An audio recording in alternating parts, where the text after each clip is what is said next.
کبھی سوچا ہے کہ جس چیز کو ہم کامیابی سمجھ کر پوری زندگی اس کے پیچھے بھاگتے ہیں، کیا وہ واقعی کامیابی ہے؟ کیا دولت، جائیداد، کاروبار، شہرت اور طاقت ہی انسان کی اصلی کامیابی کا پیمانہ ہے؟ ہمارے ذہن میں کامیابی کے جو معیار بیٹھے ہوئے ہیں، آخر وہ کیا ہے؟ کیا کامیابی پیسے سے آتی ہے؟ کیا کامیابی جائیداد سے آتی ہے؟ کیا کامیابی بڑے کاروبار سے آتی ہے؟ کیا کامیابی شہرت سے آتی ہے؟ کیا کامیابی طاقت اور اختیار سے آتی ہے؟ دنیا نے ہمارے سامنے یہی معیار کھڑے کر، جتنا زیادہ امیر اتنا زیادہ کامیاب، جتنا زیادہ مشہور اتنا زیادہ کامیاب، جتنا زیادہ مقبول اتنا زیادہ کامیاب۔ جو لیڈر بن گیا وہ کامیاب، جس نے بڑا کاروبار کھڑا کر لیا وہ کامیاب، جس نے بے حساب دولت جمع کر لی وہ کامیاب۔ لیکن حقیقت یہ ہے کہ یہ سب ایک بہت بڑا فریب ہے۔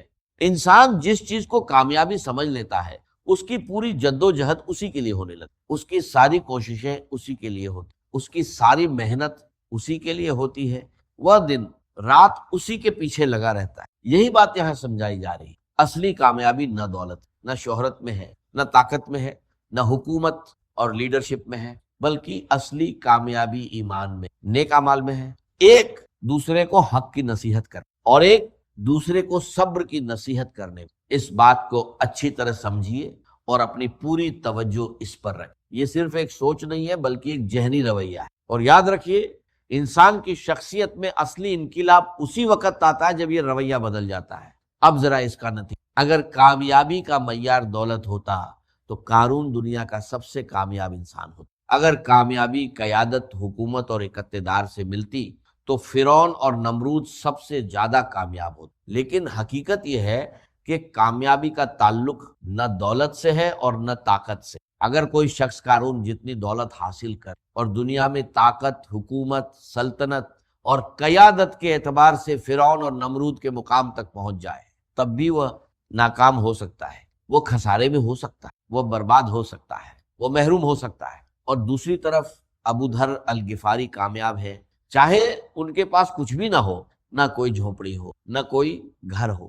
رسول اللہ صلی اللہ علیہ وسلم نے فرمایا کہ اللہ کے کچھ بندے ایسے ہوتے ہیں کہ اگر وہ کسی محفل میں جانا چاہے تو انہیں اہمیت نہیں دی جاتی، اور اگر وہ کسی سے رشتہ مانگے تو ان کا رشتہ قبول نہیں کیا جاتا، لیکن اللہ کے نزدیک ان کا مقام اتنا بلند ہوتا ہے کہ اللہ کے کچھ بندے ایسے ہوتے ہیں کہ اگر وہ کسی محفل میں جانا چاہیں تو انہیں اجازت نہیں ملتی، اگر وہ نکاح کرنا چاہیں تو کوئی ان کے رشتے کو قبول کرنے کے لیے تیار نہیں، اگر وہ کہیں کوئی سفارش کریں تو ان کی بات نہیں سنی۔ دنیا کی نظروں میں ان کی کوئی خاص اہمیت نہیں ہو، لیکن اللہ کے نزدیک ان کا مقام اتنا بلند ہوتا ہے کہ اگر وہ کسی بات پر قسم کھا لے تو اللہ ان کی قسم کو پورا فرما۔ یہی اصلی فرق ہے۔ اس بات کو سمجھ، اسے مان لینا آسان ہے، اس پر سبحان اللہ کہنا بھی آسان ہے، لیکن اپنے ذہن کو اس کے مطابق بدل، اپنی سوچ کو اس حقیقت کے مطابق ڈھال لینا، یہ بہت مشکل ہے، کیونکہ ہم اپنے ماحول سے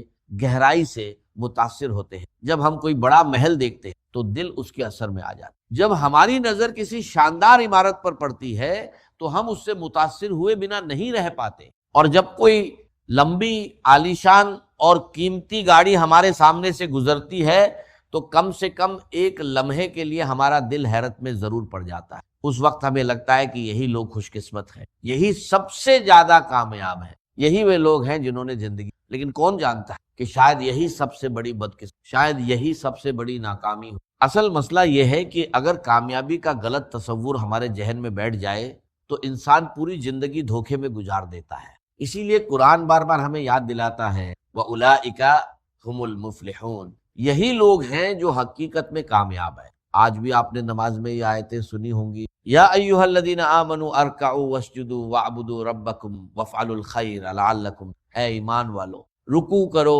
سجدہ کرو، اپنے رب کی عبادت کرو اور نیک کام کرو تاکہ تم کامیاب ہو۔ اب غور کیجیے، وہ کون سی چیزیں ہیں جو انسان کو واقعی کامیاب بناتی؟ یہی سب سے بڑا سبقہ ہے۔ اگر یہ بات ہمارے دل اور ذہن میں اچھی طرح اتر، اگر یہ حقیقت ہمارے اندر راسخ ہو جائے تو پھر زندگی بدل جائے، صبحیں بدل جائیں گی، شامیں بدل جائیں گی، زندگی جینے کا انداز بدل جائے گا، اور ہماری تمام کوششوں کی دشا بھی بدل جائے گی۔ پھر ہمارے پورے ویلیو سسٹم میں بدلاؤ آ جائے۔ جو چیز آج ہمیں بے حد اہم اور انمول لگتی، ہو سکتا ہے کل وہی چیز ہمیں بالکل معمولی اور بے اہم نظر آئے۔ جیسا کہ رسول اللہ صلی اللہ علیہ وسلم نے فرمایا مجھے تمہاری اس دنیا سے کیا لینا دینا؟ میری مثال اس مسافر کی طرح ہے جو کسی درخت کے سائے میں کچھ دیر آرام کرتا ہے، پھر اٹھتا ہے اور اپنے سفر پر آگے بڑھ جاتا ہے۔ اس مسافر کا اس درخت سے کوئی استھائی رشتہ نہیں ہوتا، نہ وہ اس کا گھر ہوتا ہے، نہ وہ اس کی منزل ہوتی۔ ٹھیک اسی طرح یہ دنیا بھی میرا گھر نہیں ہے۔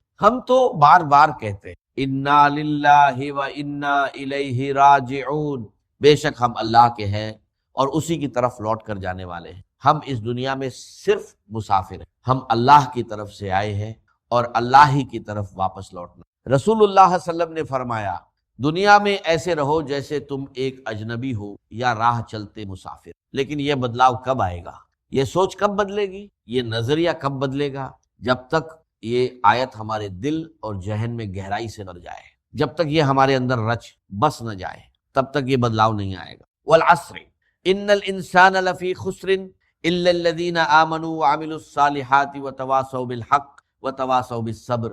یہی وہ اصلی بات ہے جس کا ذکر کرنا مقصد تھا، اور یہی وجہ تھی کہ صحابہ کرام ایک دوسرے کو بار بار اس سورہ کی یاد دلایا کرتے۔ اسے ایک مثال سے سمجھ، اگر برف باری ہو رہی ہو اور آپ باہر نکلیں تو برف آپ کے کپڑوں پر جم جاتی، پھر آپ اپنے کپڑوں کو جھاڑتے ہیں تاکہ وہ برف اتر جائے۔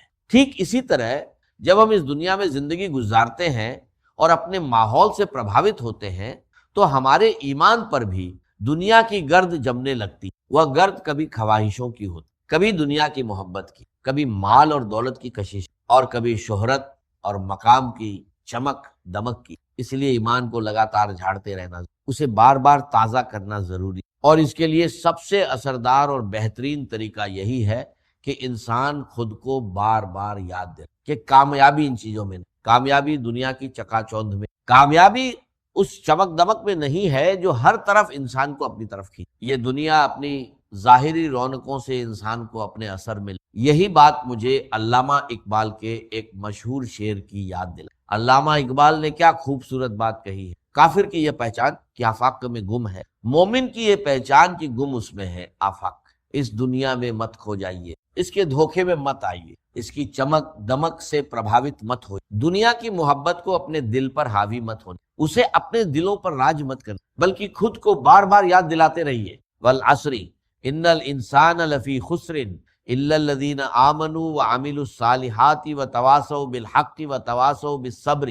خود کو یاد دلائیے، اپنے ایمان کو تازہ کیجیے، اپنے اس یقین کو بار بار تازہ کیجیے کہ کامیابی دولت میں نہیں ہے، کامیابی دولت سے نہیں ملتی، کامیابی طاقت میں، کامیابی شہرت میں نہیں، کامیابی جائیداد میں نہیں، کامیابی ایمان میں ہے، کامیابی نیک اعمال میں، کامیابی حق پر قائم رہنے میں ہے، کامیابی صبر کے ساتھ ڈٹے رہنے میں۔ یہی وہ چار بنیادی اصول ہیں جو انسان کو اصلی کامیابی کی طرف لے